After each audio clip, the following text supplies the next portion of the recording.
کوئی مردوں کے لیے کوئی پیغام ہو آپ کا؟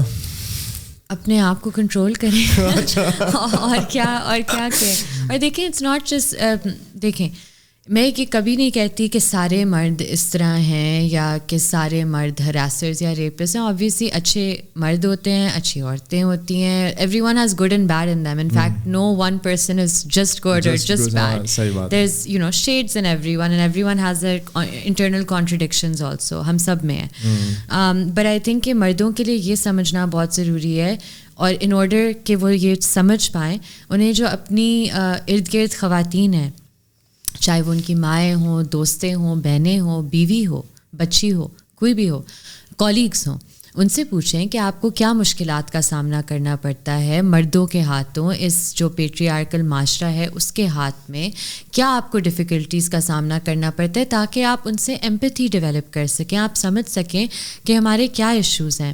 سو فار ایگزامپل جیسے میرے جو والد صاحب تھے وہ بہت ڈسٹرب ہوتے تھے جب میں انہیں بتاتی تھی کہ میرے ساتھ یہ ہوا ہے عدالت میں, یا اس بندے نے میرے ساتھ یہ بدتمیزی کیا ہے, یا مجھے اس طرح ہراس کیا گیا ہے. اور وہ ہمیشہ یہ کوشش کرتے تھے کہ وہ اور لوگوں سے ڈسکس کریں, مردوں سے, کہ جی آپ کو پتہ ہے کہ یہ ہوتا ہے, یا خواتین کے ساتھ ہمیشہ اس ملک میں اس طرح کی چیزیں ہوتی ہیں. تو it's about developing that empathy and also supporting the women in your lives, because جب تک آپ انہیں سپورٹ نہیں کریں گے, معاشرہ تو ویسے بھی ان کے خلاف ہے, تو آپ کو انہیں سپورٹ کرنا چاہیے, اور ان کی جس بھی طرح آپ مدد کر سکیں آپ کو کرنی چاہیے. پچھلی بار جو ہے نا مولویوں نے جو ہے نا ڈنڈے مارے تھے, پتھراؤ ہوا تھا, اس بار وہ کام پولیس نے کر دکھایا. تو کیا مطلب یہ کس دشا ہم جا رہے ہیں؟ تو سمجھ سے باہر ہے بالکل. دیکھیے سمجھ تو آ رہی ہے, سمجھ سے باہر بالکل نہیں ہے, کیونکہ ان کا یہ طرز عمل ہمیشہ سے رہا ہے. صرف یہ تھا کہ پہلے جیسے جب ہم ڈسٹرکٹ ایڈمن سے NOC لینے جاتے تھے, تو وہ ہمیں اس کے بجائے کہ ہمیں ری ایشور کریں, اور یہ ابھی اس سال کی میں بات نہیں کر رہی, میں سسٹمیٹکلی جو یہ چلتا آ رہا ہے اس کی بات کر رہی ہوں. وہ کہتے تھے کہ جی آپ کو بہت تھریٹ ہے مولویوں سے, اور ہمیں بتاتے تھے کہ آپ پر تیزاب پھینکا جائے گا, وہ تو ہتھوڑے لا رہے ہیں اور وہ آپ کو مار دیں گے, اور ہم کیا کریں. تو یہ ریاست کا ایک رہا ہے پہلے تو ایک, اور اوبویسلی اس کا ہسٹوریکل کانٹیکس ہے کہ اسلامائزیشن, یہ ملٹرائزیشن, سیکورٹائزیشن ہوئی, عورتوں کو گھروں تک محدود رکھا گیا, اور وہی ایک کنٹینیویشن اس پالیسی کی آج بھی ہم دیکھتے ہیں. لیکن وہ ہمیں دھمکاتے تھے یہ بتا کے کہ جی رائٹ ونگ گروپس آپ کے خون کے پیچھے ہیں, خون کے پیچھے, انسٹیڈ کہ وہ کہیں کہ جی ہمیں پتہ ہے وہ آپ کے خون کے پیچھے ہیں, لیکن ہم آپ کے ساتھ کھڑے ہوئے ہیں, اور اگر آپ ہم سے ایگری بھی نہیں کرتے ہم آپ کو تحفظ تو پرووائڈ کریں گے نا. نہیں, ہم آپ کو تحفظ پرووائڈ ہی نہیں کر سکتے.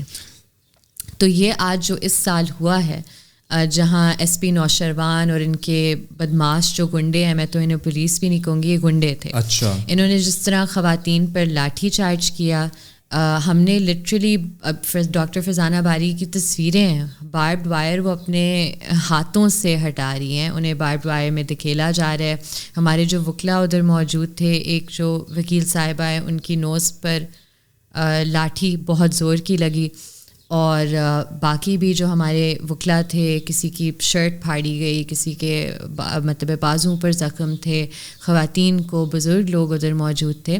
لیکن یہ جو گنڈے تھے انہیں کوئی احساس نہیں تھا اس بات کا, اور انہیں لگ رہا تھا کہ شاید ہم عمران خان ہیں کہ انہوں نے پریزن وینز ادھر بلائیں, تو انہیں لگ رہا تھا کہ ہم ڈر جائیں کہ میں نے گرفتار. ہم انسٹیڈ گئے ان پریزن وینز کے سامنے, اور ہم نے کہا کہ لے جاؤ ہمیں, اٹھا لو, پھینکو ہمیں جیل میں.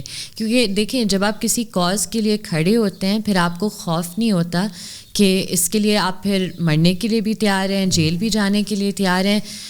جو بھی مطلب ڈیفیکلٹیز ہوتی ہیں, you have to be ready to face them. تو ہماری جو خواتین ہیں اس ملک کی, وہ بہت بہادر اور نڈر خواتین ہیں, تو وہ پریزن وین سے اور باربڈ وائر اور کنٹینر سے نہیں ڈرتی.